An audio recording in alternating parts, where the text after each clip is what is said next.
Jan Marino, and welcome again to our show, The Reinvention Chronicles. And as you know, we focus on baby boomers who have reinvented themselves, and I have a really good friend of mine here today, Dennis Bradley, who has reinvention stories that are legendary.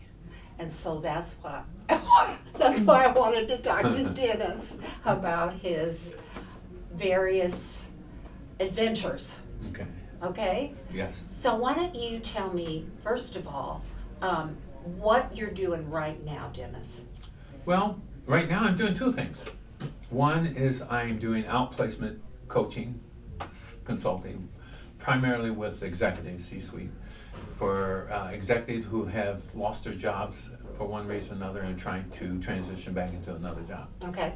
Another venture, or you might say activity I'm doing, is working on different projects that I have. At one time I used to own a small manufacturing company, and out of that I designed about like 7 different products. Okay. Now I have one product that is in the process of being patented, so I do that. So I have 5 more, I think, that I'll be patented, but I'm very excited about those because That's great. there is nothing, absolutely nothing on the market with this product. So a while back, I'd say a few years ago, Walmart has expressed interest in that. In your product? In my product, yes. I just talked about the concept and they expressed it. Oh, wow. And Walgreens has also expressed interest in the concept. Okay.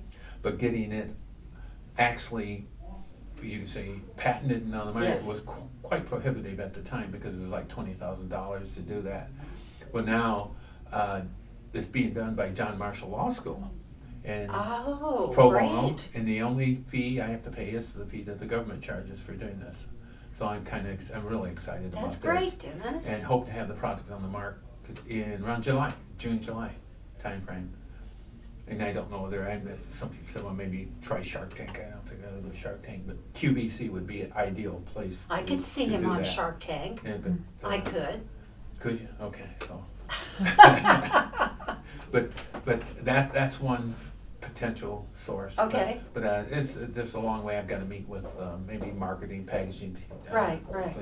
So this is good because it's been a long process trying to get this patented. So that's a couple of things I'm doing right now, and I also am going to be working with the city of Gary, Indiana. Oh, good. Yeah, and helping them kind of in various areas in terms of education, support, job readiness workshops, Okay.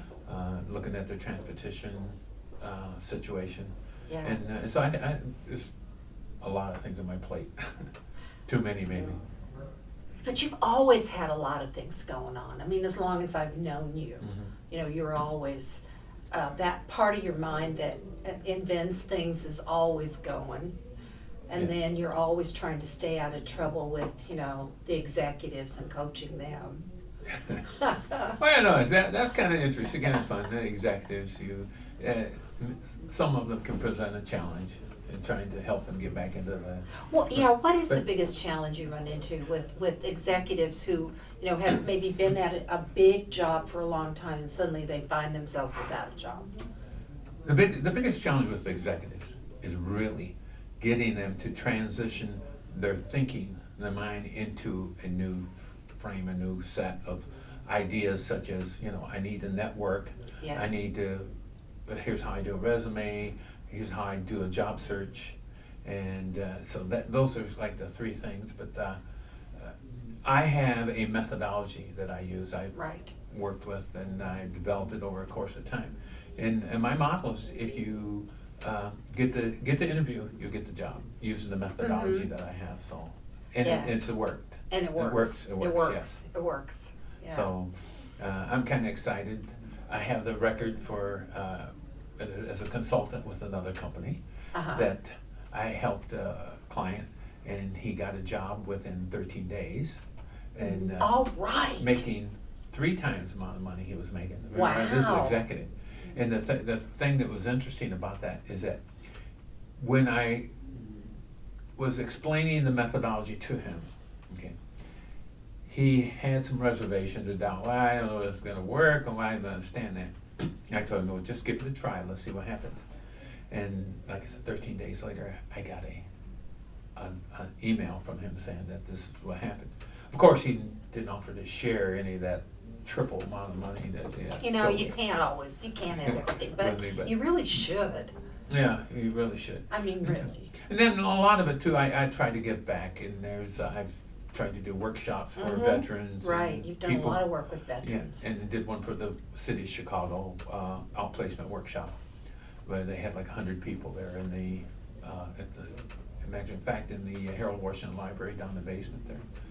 And the people there, they asked me to work with people who were over 50 and who had been out of work for a long time. Right, right. And so I did that, conducted a workshop, Mm-hmm. and I'd say about 2 weeks after that, 3 people sent me emails saying they got a job.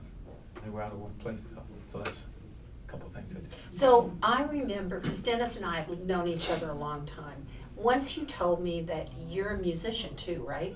Didn't you used to play? Used to play professionally, yes. Yeah, that's what I thought. That's what I thought. Yes. Haven't done that in a while. I have the keyboards, and I have people that say, "Oh, you play. Well, why don't you come play with us?" And do this? But as you can see, with all the other three I know things you've that I got have- too much stuff to do. Yes.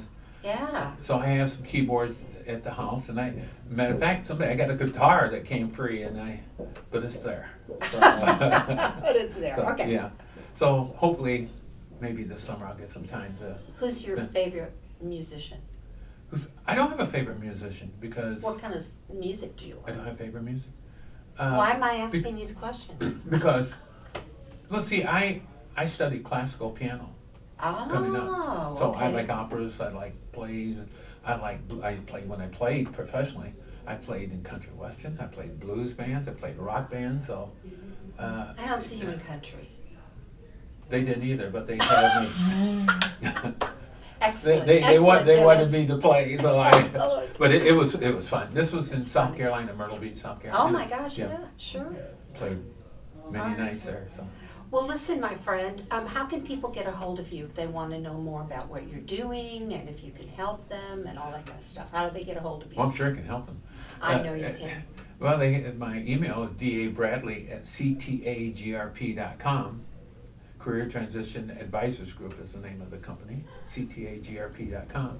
Or they can call me at 312-291-0700, 312-291-0700.